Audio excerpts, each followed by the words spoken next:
কেবলই শেষ হলো ডক্টর মোহাম্মদ ইউনূসের সঙ্গে নরেন্দ্র মোদীর বহুল আলোচিত বৈঠক, যেটি থাইল্যান্ডের রাজধানী ব্যাংককে অনুষ্ঠিত হয়েছে বিমস্টেক সম্মেলনের ফাঁকে।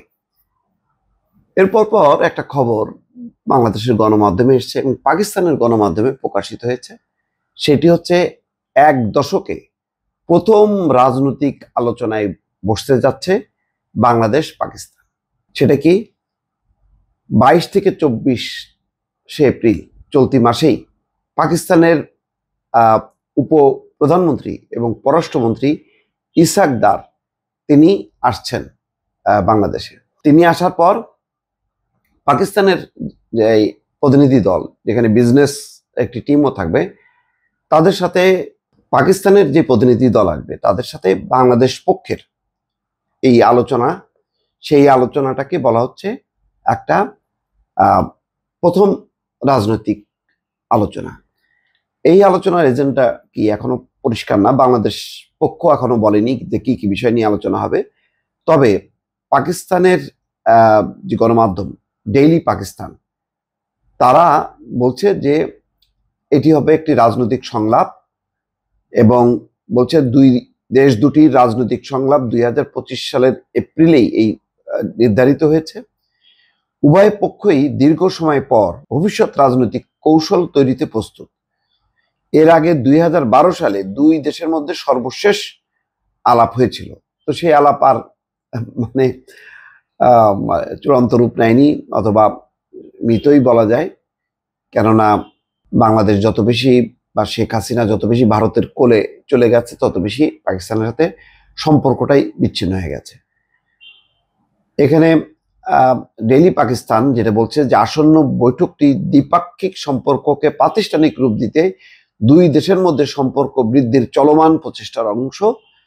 পাকিস্তান পররাষ্ট্র সচিব আমনা বালুচ এই গুরুত্বপূর্ণ অধিবেশনে পাকিস্তানের প্রতিনিধিত্ব করবেন এবং আগামী 22 থেকে 24 এপ্রিল পাকিস্তান উপ প্রধানমন্ত্রী ইসাক দার বাংলাদেশে আসবেন। তার এই সফরকে পাকিস্তান বাংলাদেশের সঙ্গে বাণিজ্য, কূটনীতি সহ বিভিন্ন ক্ষেত্রে সম্পর্ক উন্নয়নের একটি বড় সুযোগ হিসেবে দেখছে। বাংলাদেশ চীনের সঙ্গে ঘনিষ্ঠ সম্পর্ক চাইছে, বিশেষ করে বেল্ট অ্যান্ড রোড ইনিশিয়েটিভের মাধ্যমে সম্ভাব্যভাবে বাংলাদেশ পাকিস্তান চীনের মধ্যে কৌশলগত অংশীদারিত্বের মাধ্যমে পরিচালিত হবে, এমনটি জানিয়েছে সংবাদ মাধ্যমটি। অর্থাৎ পাকিস্তান যে আলোচনাটা করবে সেটা পাকিস্তান চীন বাংলাদেশকে নিয়ে কিভাবে একটা বাণিজ্যিক যোগসূত্র স্থাপন করা যায় সেই বিষয়ে তারা জোর দেবে। তবে এপ্রিল মাসে এই যে রাজনৈতিক সংলাপ হবে বহুদিন পর, যেটা 2012 সালে হয়েছে, তারপরে হচ্ছে এতদিন পর, এইটার দিকে নিঃসন্দেহে ভারতের একটা কৌতূহল থাকবে, নজর থাকবে যে পরিবর্তিত রাজনৈতিক প্রেক্ষাপটে বাংলাদেশ কোন দিকে যাত্রা শুরু করে।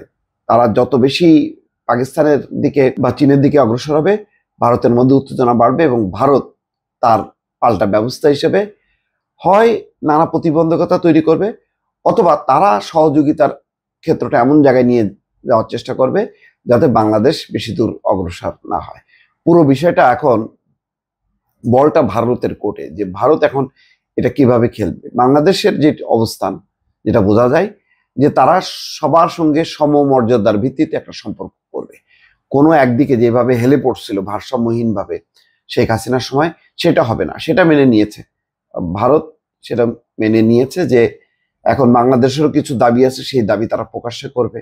তার মধ্যে অন্যতম হচ্ছে শেখ হাসিনার কে ফেরত চাই, তিস্তার চুক্তি, সীমান্তে মানে হত্যাকাণ্ড বন্ধ।